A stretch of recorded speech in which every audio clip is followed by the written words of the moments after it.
하나님의 자녀답게 살아갈 힘을 절대 잃지 말라라는 제목으로 여러분 가운데 하나님 말씀 전하도록 하겠습니다. 오늘 본문의 말씀이 기록된 배경에 대해서 잠시 좀 말씀을 드려야 될 이유가 있을 것 같습니다. 그래야 오늘 본문의 말씀에 맥을 잡을 수가 있고 흐름을 통해서 여러분들이 얻을 수 있는 교훈이 있기 때문에 그렇습니다. 자, 시대적인 배경은 이렇습니다. 이스라엘 백성들이 범죄했습니다. 그리고 이번에는 바벨론의 포로로 잡혀가는 상황이 벌어졌어요. 그래서 이스라엘에게는 비참한 역사가 또 이어지게 됩니다. 그러다가 하나님의 기적 같은 은혜를 통해서 바벨론 포로 생활을 청산하고 민족이 해방이 되고 조국으로 귀환하는 꿈 같은 일을 현실로 맞게 되는데, 그런데 여기서 조국으로 귀환할 때 한 번에 다 귀환하는 것이 아니고 성경에 보니까 총 3번에 걸쳐서 3차례에 걸쳐서 귀환이 이루어지는 장면이 오늘 시대적인 배경인 것이죠. 근데 오늘 이 본문의 말씀은 이제 바로 에스라 중심으로 이스라엘 백성들이 바벨론에서 두 번째 귀환할 때, 에스라를 중심으로 2차 귀환을 할 때에 일어난 일을 기록한 것이 오늘 본문의 말씀입니다. 몇 차 때요? 몇 차 때요? 2차 때. 총 몇 차례에 걸쳐서 귀환했다고요? 네, 3차.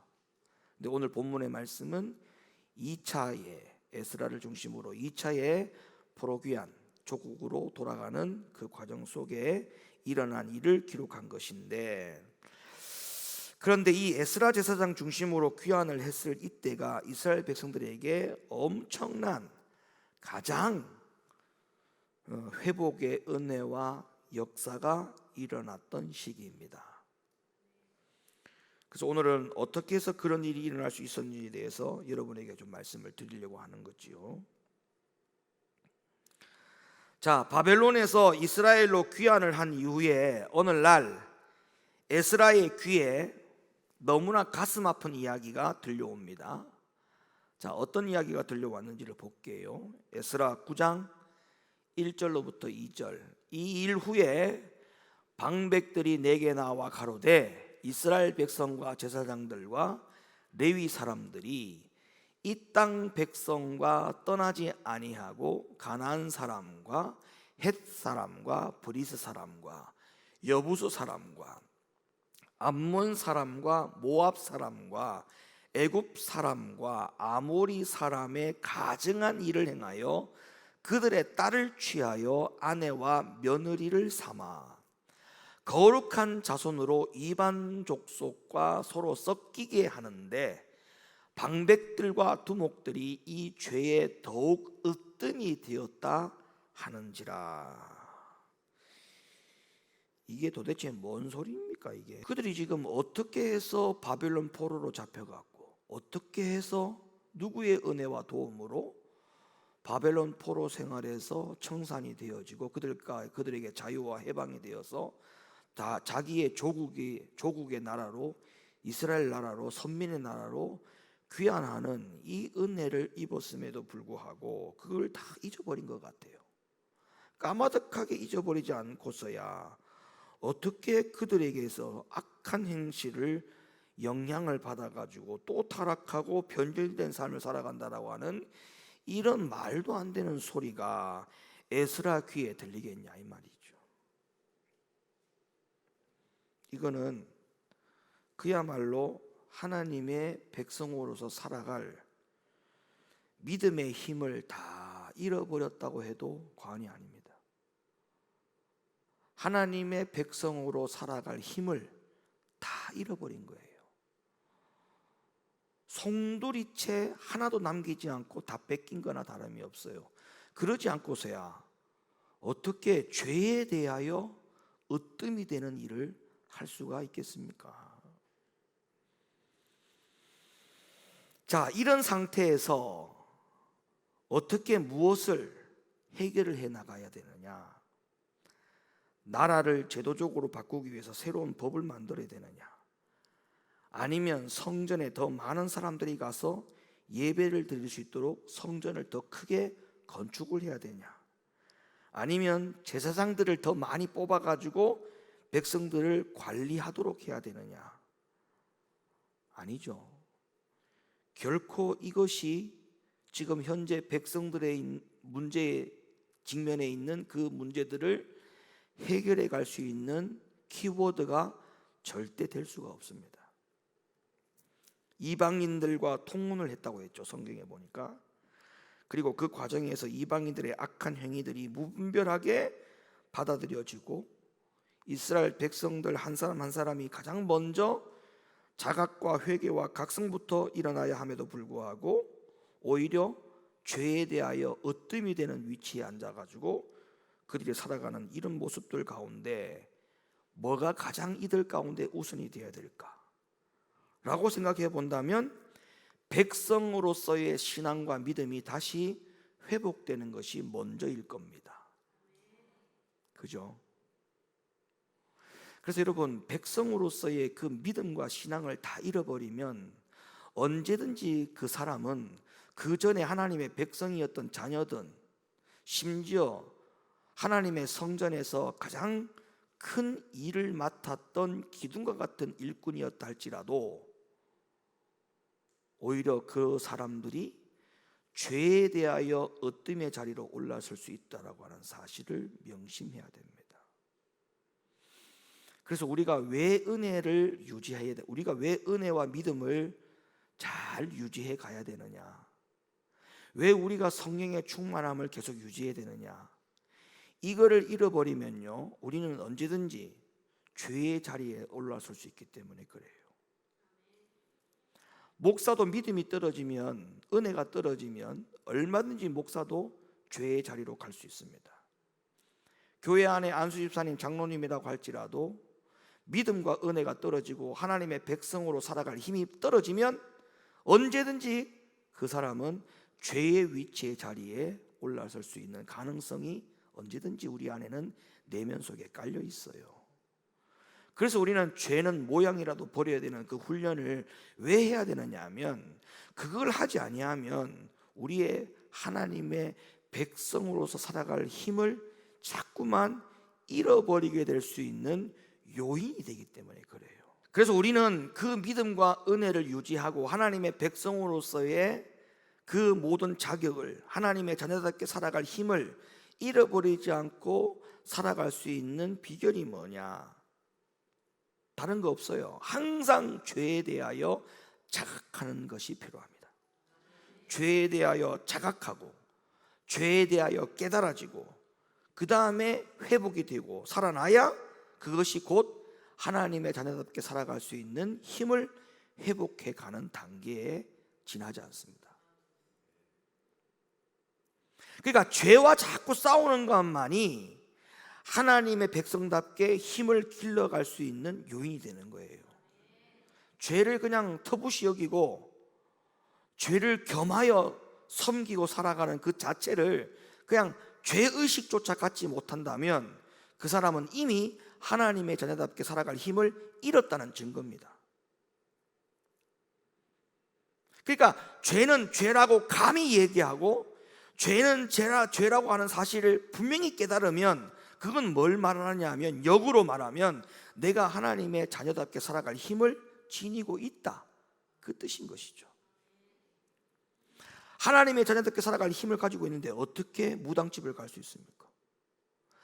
하나님의 자녀답게 살아가고 있는 힘을 내가 지니고 있는데 어떻게 세상 가운데 가서 놀고 있습니까? 어떻게 그 자리에 들어갈 수가 있습니까? 갈 수가 없어요. 왜 가느냐? 하나님의 자녀답게 살아갈 수 있는 힘을 잃어버렸기 때문에 글로 가는 거예요. 글로 가는 거예요. 그래서 오늘 본문에 나타나는 이 에스라 귀에 이런 소리가 왜 들렸느냐? 하나님의 백성들이 바벨론 포로로, 바벨론이라고 하는 나라의 포로로 잡혀간 것이 그들 가운데 문제가 되는 것이 아니라, 사실은 영적인 의미로 따져보면, 더 깊이 들어가 보면 그들은 이미 죄의 포로 안에서 아직까지 해방이 안 되었다는 거예요. 바벨론이라고 하는 포로에서는 해방이 될 줄 모르겠으나 그들은 여전히 죄로부터는 해방이 안 되었다는 증명인 것이죠. 그러니까 백성으로서 살아갈 힘을, 완전히 영적인 힘을 잃어버렸다. 그러니까 이방인들과 같이 통혼을 하고 이방인들이 살아가는 모든 그 죄의 방식에 대해서 이스라엘 백성들이 함께 통용하고 그들 가운데 가장 으뜸이 되었다. 이런 소식이 에스라 귀에 들릴 이유가 없죠. 그 힘을 잃어버리지 않았다면. 그래서 우리는 하나님의 백성답게 힘을 잃어버리지 않는 것은 특별히 금식 기도하고 그냥 막 성경을 막 몇십 독하고 막 이렇게 해서 힘이 길러지는 게 아니고, 우리가 죄에 대해서만 이미 자각하고 깨닫고 회개하는 은혜만 있어도 하나님의 자녀로서의 백성으로 살아갈 힘이 자동적으로 길러집니다. 그래서 우리가 이 에스라가 귀에 그런 소리가 들렸을 때에 이 백성들을 어찌할꼬, 이 백성들을 어떻게 회복을 시킬꼬, 그 걱정과 염려 속에 에스라가 이스라엘 백성들을 회복해가는, 다시 말하면 하나님의 자녀로 백성으로서 회복시켜가는 그 과정을 볼 때에 그것이 오늘날 우리의 교훈이 되는 거죠. 왜? 나 또한 그런 과정과 그런 절차를 통해서 회복되어져 가는 것이 곧 하나님의 자녀로서 백성으로서 회복되어 가는 기능이 될 수 있기 때문에 그렇습니다.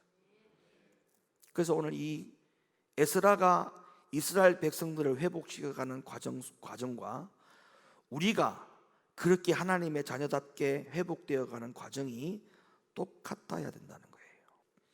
제가 하나 물어볼게요. 여러분 자기 자신이 중요합니까? 중요하지 않습니까? 하나만 더 여쭤볼게요. 남이 더 중요합니까? 내가 더 중요합니까? 뭐 틀림없습니다. 남이 중요하지 않고 내가 더 중요하죠. 그리고 나 자신은 너무나 중요합니다. 근데 정말 우리가 그렇게 내가 중요한 삶을, 남보다 내가 더 중요한 삶을 진짜 그렇게 살고 있는지를 다시 되짚어보면 그렇게 살지 않습니다. 생각과 말은 내가 참 중요한 존재고, 남보다도 내가 더 중요한 존재고, 남이 살아야 되는 것도 중요하지만 나도 살아야 되는 것도 중요하듯이 그렇게 우리가 다 일구동성으로 말을 하잖아요.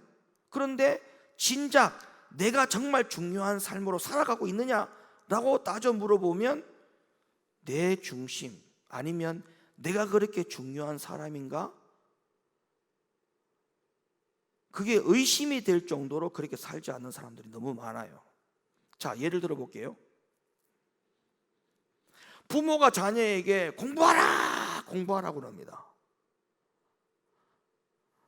남을 위해서 공부하라고 그럽니까? 내 자식을 위해서 공부하라고 합니까? 근데 그 자식은, 자기 본인은 부모가 공부하라는 말을 귀뚱으로 들어요. 자기를 위한 거거든요. 근데 그 본인은, 자기 자신, 자녀의 본인은 공부하라는 그 말을 배척을 해요. 근데 부모 입장에서는 그게 내 자식을 위한 일인데, 분명히 내 자녀를 위한 것인데, 그걸 받아들이는 자녀의 입장에서는 그게 나를 위한 것이 아니다라고 생각하는 거죠. 근데 누가 봐도 자녀가 공부를 해라고 하는 것은, 그 말은 분명히 자녀를 위한 일이 맞아요. 부모가 자녀에게 이것 좀 먹어라, 이것 좀 먹어라, 부모가 자녀에게 제발 좀 먹으라고 하는 그 음식을 줄 때, 그 음식은 정말 자녀를 위해서, 건강을 위해서 주는 음식이 맞을까요? 안 맞을까요? 그런데 자녀들은 부모가 자기를 위해서 주는 음식을 거부하고 자기를 위하는데 전혀 도움이 안 되는 음식만 쫓아갑니다. 패스트푸드, 마라탕, 돈가스, 햄버거, 피자, 이런 것들, 이런 것들은 자기를 위한 음식이 아니잖아요. 근데 부모가 자기를 위해서 주는 음식은 다 거부하면서 자기한테 전혀 도움이 안 되는 음식만 먹는 것이 우리의 모든 자녀들의 모습이죠. 제가 두 가지만 예를 들었어요. 이 두 가지만 보더라도 분명히 나를 위한 게 맞아요. 근데 나를 위한 게 아니에요. 나를 위한 삶을 전혀 살지 않는다니까요. 내가 중요하다, 남보다 내가 더 중요하다라고 하는 것은 말은 하는데 내가 정말 중요한지 맞는지, 맞다면 그렇게 살면 안 되는데 자기에게 중요하지 않는 것처럼 살아가는 경우가 너무 많다니까. 공부보다 다른 걸 더 좋아하잖아요. 결과적으로 보면 그거는 자기를 위한 게 아니에요. 자기를 위한다면 공부를 해야죠.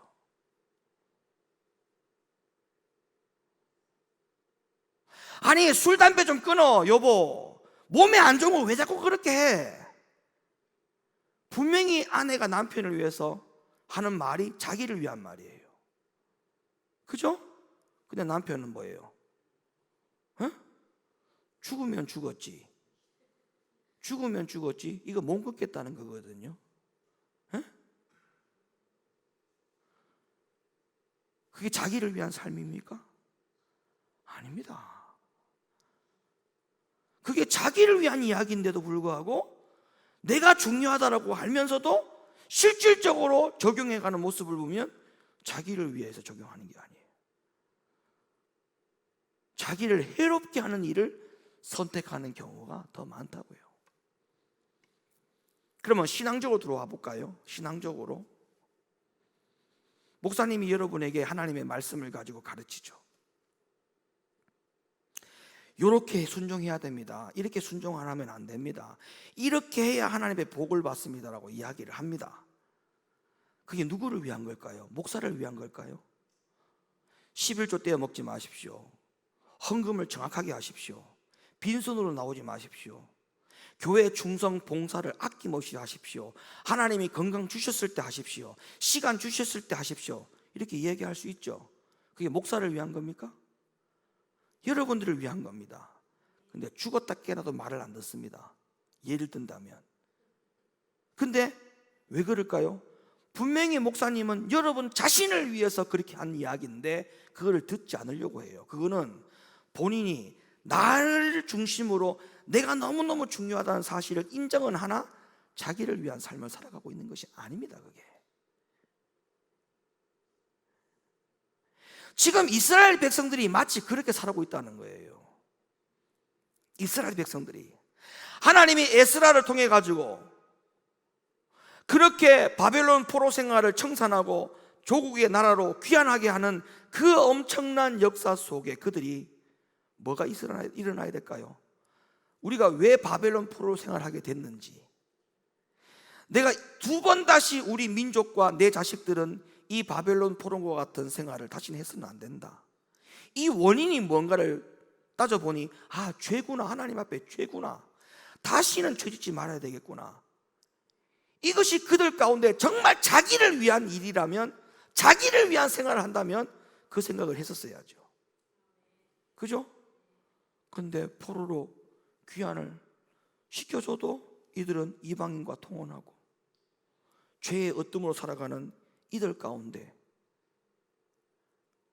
하나님이 이들을 또 버릴 수 없으니 에스라를 통해 가지고 하나님 그들 가운데 회복을 역사시키는 그 절차를 밟아가는데 첫 번째가 뭐냐? 자기 자신의 본질을 회복시키라고 명령합니다. 그러니까 뭐예요? 정말 자기를 좀 소중하게 생각하라는 거죠. 네 자신이 얼마나 소중한가를 생각하라는 것이죠. 여러분들 스스로가, 여러분 각자가 소중한 사람임을 하나님 앞에 맹세하시기를 바랍니다. 여러분 스스로가 하나님 앞에 소중한 자녀요, 소중한 하나님의 백성입니다. 근데 그 소중한 하나님의 자녀, 소중한 하나님의 백성임을 내가 내 스스로 그 자격을 박탈시키면 안 돼요. 내가 내 스스로 그 자격을 더 올려야 되는데 내 자격을 스스로 그걸 내려놓는다니까요. 제가 예를 들었잖아요. 공부하라 라고 하는 것은 내 자녀의 자격을 더 올려주기 위한 거였어요. 이것만 제발 좀 먹어라. 그 음식도 부모가 자녀를 생각해서 그 자녀의 자격을 위치를 올려주고 그 자녀가 잘 되게 위치를 올려주기 위해서 부모가 권면해주는 이야기거든. 근데 자녀들은 다 거부해. 그건 뭐예요? 내가 내 자녀로서 내가 얼마나 소중한 자녀인지, 내가 얼마나 소중한 위치에 있는지를 스스로 그거를 박탈시키는 거죠. 그래서 에스라 선지자를 통해서 이스라엘 백성들에게 뭘 이야기하는 거야? 네 자신이 얼마나 소중한가를 네 자신부터 회복시켜라. 네 자신의 본질부터 회복시켜라. 에스라서는 총 10장으로 되어 있습니다. 1장부터 6장까지는 전반부, 7장부터 10장까지는 후반부, 이렇게 나누는데 1장부터 6장까지는 스룹바벨의 지도력이 나타났던 1차 귀환의 모습이 기록되어 있고, 후반부인 7장부터 10장까지는 에스라 중심으로 2차 귀환의 과정이 기록되어 있어요. 그런데 1차 귀환 때에 일어난 일은 그들 가운데에 일단 성이 무너졌으니까, 성전이 무너졌으니까 무너진 성전을 1차 귀환하는 하나님의 백성들을 통해서 무너진 성벽부터 세우는 일을 맡겼어요. 그 다음에 에스라 중심으로 2차 귀환을 한 백성들에게는 일단은 무너진 성벽이 다시 세워졌으니까 2차 성벽에는 또다시 성전 세우는 일에 동참하지 않고 2차 귀환 때에 이 백성들을 통해 가지고 이스라엘에게 하나님께서 명령하신 것이 뭐냐 하면 회개 운동이었어요. 무너진 성전을 다시 회복, 1차 귀환을. 2차 귀환은 이제 무너진 성벽을 다시 쌓는 일에 동참시키지 않고 2차 귀환의 성도들에게는 어떤 역할을 맡겼냐면 회개 운동. 그러니까 건물만 짓고 끝이 아니고 너희의 마음의 성전을 세우는 일이 중요하다. 그래서 회개 운동을 일어나게 했다는 거예요. 이 세상을 살면서 어떻게 죄를 안 짓고 어떻게 거짓말을 안 하고 살 수 있냐? 이건 본질이 아니에요. 주님이 이 정도는 내 형편과 사정을 아시니까 이해해 주실 거야. 이것도 본질이 아니에요. 어떻게 하나님의 말씀대로 다 지키고 살 수 있어? 이것도 본질이 아니에요. 본질은 내가 이대로 살아서는 안 되겠다. 이게 본질이에요. 이런 심령 속에 진심 어린 각성이 일어나는 것이 그게 본질이었기 때문에 에스라 중심으로 2차 포로 귀환하는 백성들에게는 바로 심령의 회개와 마음의 성전이 세워지는 것을 그들 가운데 요구하신 것이죠. 그래서 너희들 각자 본질을 회복시키고 세워가는 그 역할을 하나님이 에스라를 통해 가지고 명령하신 거예요.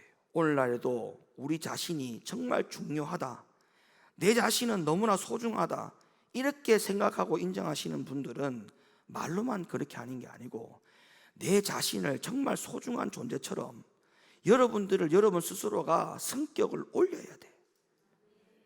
올려야 돼.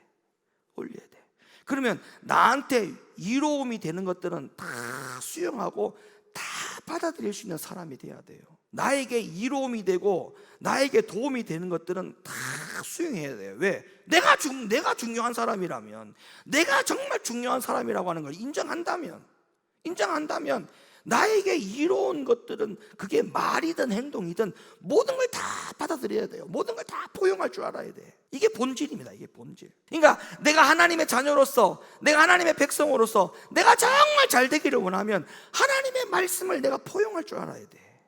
이게 본질입니다. 본질. 왜? 하나님의 말씀은 결국 내가 다 잘 되게 하기 위한 말씀들밖에 없잖아요. 나를 위한 말씀밖에 없거든요. 나를 죽이고 나를 괴롭히는 말씀이 어디 있어요? 다 나를 이롭게 하는 말씀들이지. 이 본질이 회복이 안 되면 다른 것을 회복시켜도 소용이 없다. 본질을 회복시켜야 된다. 본질을. 너희가 누군지, 너희 존재가 뭔지 그 본질을 알아라는 거거든요. 본질을. 우리의 본질은 하나님의 백성입니다. 우리의 본질은 하나님의 자녀입니다. 자, 내가 회복되어가는 모습이 되면 내가 회복되어지는 것을 통해서 그 다음에 어떤 역사가 일어나는지를 성경을 보겠습니다. 자, 에스라 9장 3절. 내가 이 일을 듣고 속옷과 겉옷을 찢고 머리털과 수염을 뜯으며 기가 막혀 앉으니. 에스라의 회개 장면이 나오죠. 지금 백성들이 죄 짓는 데에 어뜸한다라고 하는 그 말을 듣고 에스라가 먼저 하나님 앞에 자복하고 회개하는 마음, 그 심령이 얼마나 마음이 아팠던지 그걸 그대로 표현을 합니다. 속옷과 겉옷 다 찢고 머리털 수염 다 뜯으면서 기가 막혀서 앉았다. 자, 에스라가 가장 먼저 각성과 회개의 삶으로 변화가 되어 가니까 어떤 일로 연결이 되는지를 잘 보세요. 에스라 9장 4절. 이에 이스라엘 하나님의 말씀을 인하여 떠는 자가 이 사로잡혔던 자의 죄를 인하여 다 내게로 모여오더라. 내가 저녁 제사 드릴 때까지 기가 막혀 앉았더니. 자, 에스라 중심으로 사람이 모였다 이렇게 되고 있어요. 에스라 중심으로 사람이 모였다. 그럼 에스라 중심으로 모였다는 말은 무슨 중심으로? 회개 중심으로 모였다. 여러분, 에스라가 회개하고 있는데 에스라 주변으로 사람이 모였다는 말은 구경하러 왔겠습니까? 같이 회개하러 왔겠죠. 같이 회개하러 왔을 거 아닙니까? 지금 회개가 전파가 된 거예요. 회개가 확산이 된 거예요. 그 다음에 10장 1절 가보세요. 10장 1절. 에스라가 하나님의 전 앞에 엎드려 울며 기도하여 죄를 자복할 때에 이제는 많은 백성이 자꾸 모이니까 이제 백성들이 많아졌어요. 많은 백성이 통곡하며 이스라엘 중에서 백성의 남녀와 그 다음에 어린아이까지 왔어요. 어린아이들까지 큰 무리가 에스라 앞에 모였더라. 왜 모였을까요? 회개하려고. 회개가 확산이 된 거예요. 그러니까 내 개인 한 사람이 하나님 앞에 진심으로 회개해서 그 회개가 주변 사람들에게 확산되어 가는 것, 이게 본질 아니겠습니까? 근데 교회 안에는 나의 부정적이고 불평의 말이 금방 확산이 되고 불평하는 말에 사람들이 모여서 거기에 남녀노소 어린아이까지 불평을 단다. 이건 본질이 아니죠. 우리가 하나님 앞에 본질, 교회 앞에 본질은 뭐냐? 바로 이게 본질이에요. 회개하는 사람들 쪽으로 모여서 더 많은 백성들이 모이고 남녀노소가 모이고 어린아이까지 모여서 다 같이 회개하더라. 이게 하나님의 자녀로 살아갈 수 있는 힘을 다시 회복하는 겁니다. 그러니까 이게 없이 아무리 남녀 선교회 친교회하고 산으로 들로 바다로 놀러 댕기고 거기서 단합회를 아무리 하고 아무리 바베큐에서 고기 구워 먹고 상추 쌈 싸 먹어도 본질이 회복이 안 됩니다. 친교회 가가지고도 싸우는데 뭔 회복이 되겠어요? 단합회 가가지고도 싸우는데 큰 소리 나는데 이게 뭔 회복이에요? 회개 기도할 때 사람들이 모일 때 서로 큰 소리가 날 이유가 있겠습니까? 싸움이 일어날 이유가 있어요? 없지요. 그러니까 교회 안에서는요, 누구를 막론하고 내가 이렇게 살아서는 안 되겠다, 이게 본질인 줄 아세요. 본질이 뭐라고요? 내가 이렇게 살아서 안 된다, 이 생각이 각성이거든요. 이게 본질이에요. 이게 우리의 본질이에요. 하나님의 자녀, 하나님의 백성으로 살아갈 힘을 가진 자는 항상 이 본질적인 생각을 갖고 살아요. 내가 이렇게 살아서는 안 돼, 내가 이렇게 살아서는 안 돼. 이게 하나님의 백성으로서 힘을 가진 자는 이런 생각을 하고 살아요. 그런데 이런 생각이 아예 없는 사람들은 이런 생각을 아예 못한다는 것은 하나님의 자녀와 백성으로 살아갈 힘을 완전히 잃어버렸기 때문에, 그러니까 이스라엘 백성들처럼 죄의 으뜸이 되는 일을 하는 거죠. 왜? 이런 생각을 못하니까. 이 생각이 아예 없어지고 사라지니까 죄의 으뜸이 되는 거죠. 하나님의 자녀 백성으로 살아갈 힘을 가진 자는 본질이 어떤 생각을 갖고 있다고요? 내가 이렇게 살아서는 안 된다. 이게 본질인데 내가 왜? 내가 어때서? 내가 뭐? 이렇게 말하는 사람들 많아요. 이게 본질이 아니야. 그러니까 하나님의 백성으로 살아갈 힘이 완전히 잃어버린 사람은 그렇게 합니다. 내가 뭐? 당신은 잘했어! 이렇게 가는 사람들은 하나님의 자녀로서 힘을 다 잃어버린 거예요. 하나님의 백성으로 살아갈 힘을 잃어버리면 안 돼요. 이게 회복이 돼야 돼요.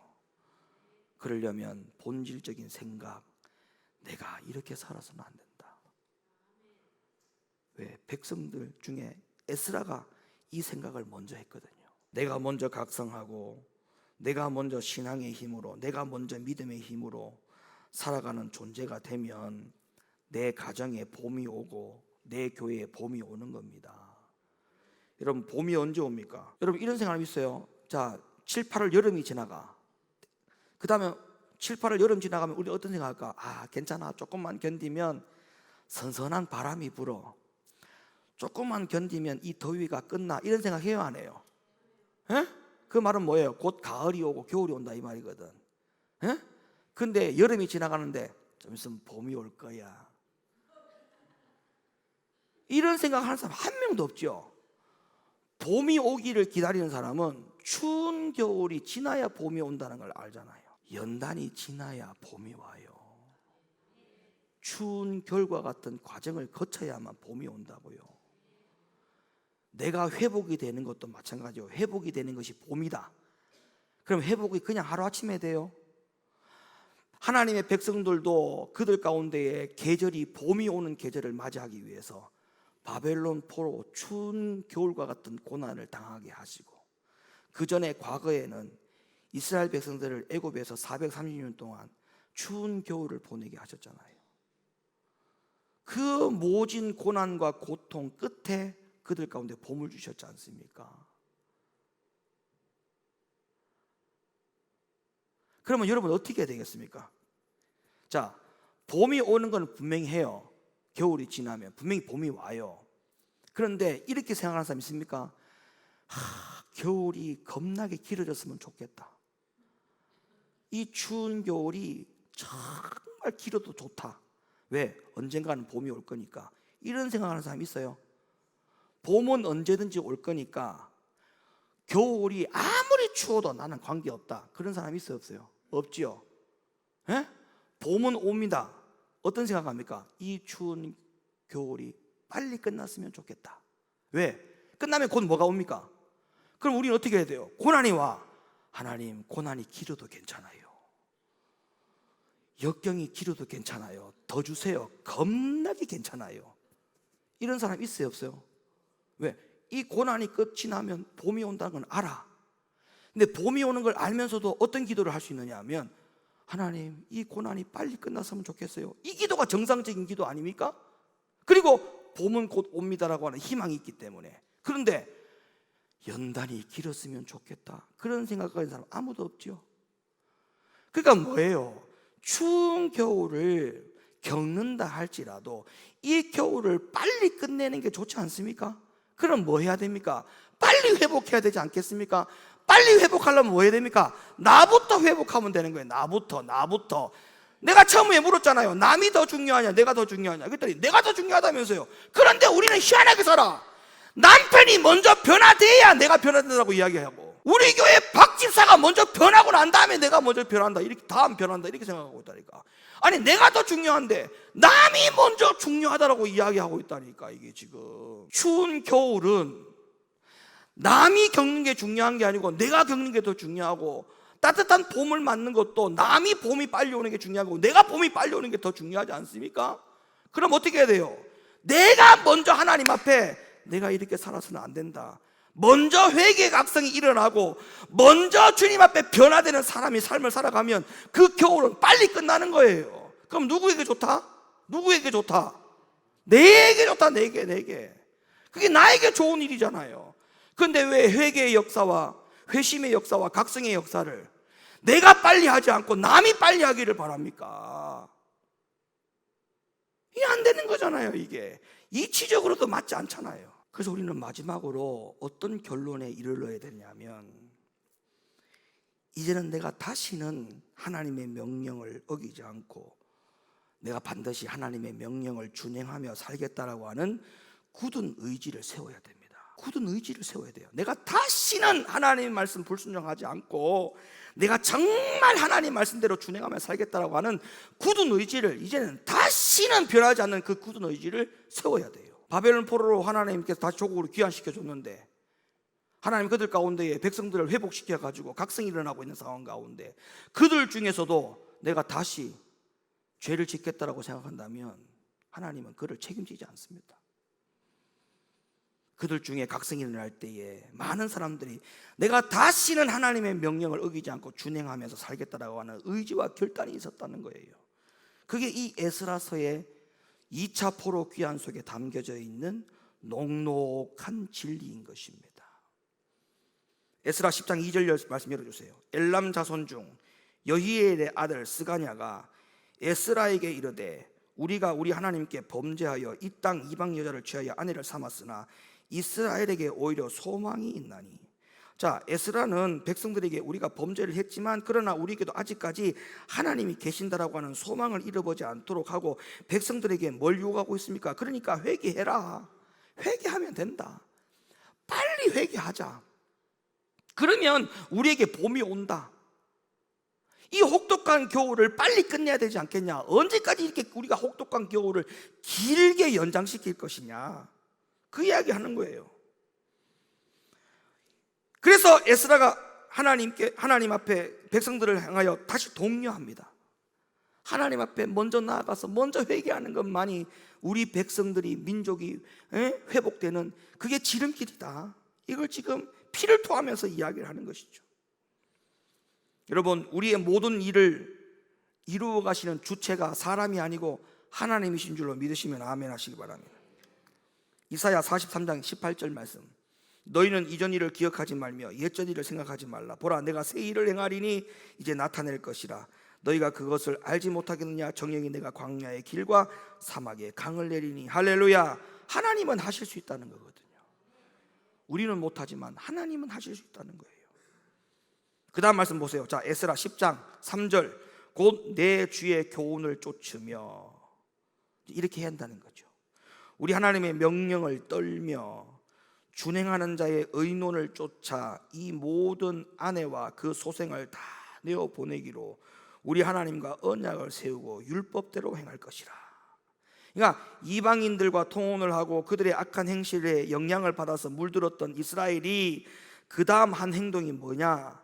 하나님의 말씀을 준행하기로 결단하고 마침내 자기들의 모든 악한 행실을 회개하고 끊어내어서 이제는 실행하겠다. 그거를 지금 결심하고 있는 것이죠.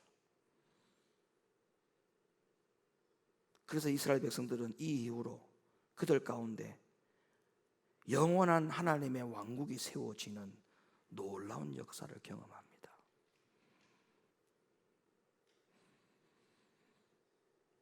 여러분, 다른 거 없어요.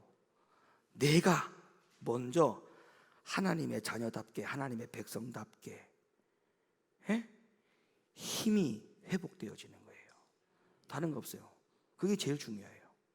내가 그 힘을 잃어버리면 나로서는 끝난 거예요. 누가 그 힘을 다시, 옆에서 누가 뭐 주사기로 주사를 넣어가지고 힘을 갖다가 생길 수 있으면 주사 10방이라도 맞지. 이 영적인 문제는요, 내가 도태되고 내가 힘을 잃어버리면 답이 없어요. 답이 없어요. 누가 나한테 와서 그 힘을 준단 말입니까? 결국에는요, 내가 그걸 회복해야 돼요. 시간이 오래 걸리든 뭐 하든 간에 어떤 방법과 수단을 가리지 않고 결국에는 내가 그 문제를 해결해야 돼.